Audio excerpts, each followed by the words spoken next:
మన వైఖరి అంటే మన యాటిట్యూడ్ మన ప్రపంచాన్ని ఎలా మార్చేస్తుందో తెలుసుకోవడానికి సిద్ధంగా ఉండండి.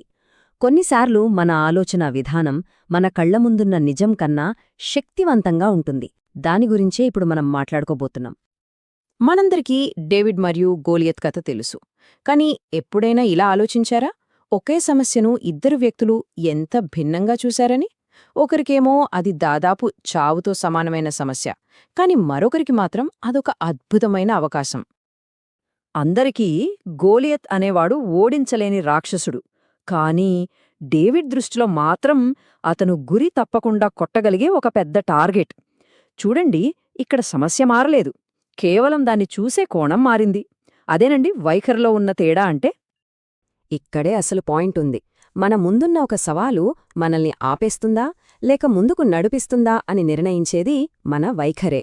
అదే ఒక అడ్డంకిని మనం ఎక్కే మెట్టుగా మార్చగలదు. మరి మన వైఖరి ఇంత ముఖ్యమైనది అయితే అసలది ఎక్కడ్నుంచి వస్తుంది? దేని ఆధారంగా మన దృక్పథమనేది ఏర్పడుతుంది?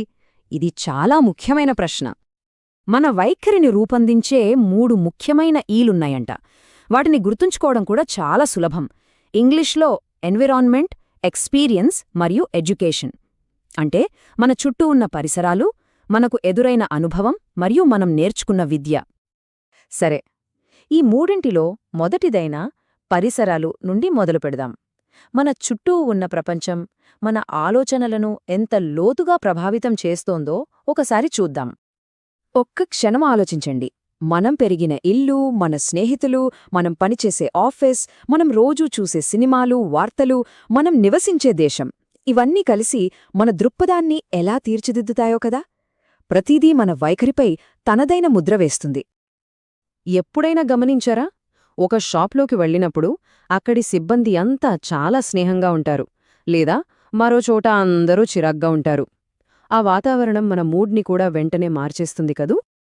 ఇక్కడొక ఆశ్చర్యకరమైన విషయమేంటంటే, ఒక పాజిటివ్ వాతావరణంలో యావరేజ్గా పనిచేసే ఉద్యోగి కూడా అద్భుతంగా రాణిస్తాడు. అదే నెగటివ్ వాతావరణంలో ఎంతటి టాలెంట్ ఉన్నవాడైనా వెనుకబడిపోతాడు. అంత పవర్ఫుల్ అన్నమాట పరిసరాల ప్రభావం. మరి ఈ కల్చర్, ఈ సంస్కృతి ఎక్కడ్నుంచి వస్తుంది? దాదాపెప్పుడు పైనుంచే వస్తుంది. ఒక కంపెనీలో యజమాని నుండి, ఒక దేశంలో నాయకుల నుండి, లేదా ఒక కుటుంబంలో పెద్దల నుండే ఇది మొదలవుతుంది. సరే, పరిసరాల గురించి చూశాం కదా.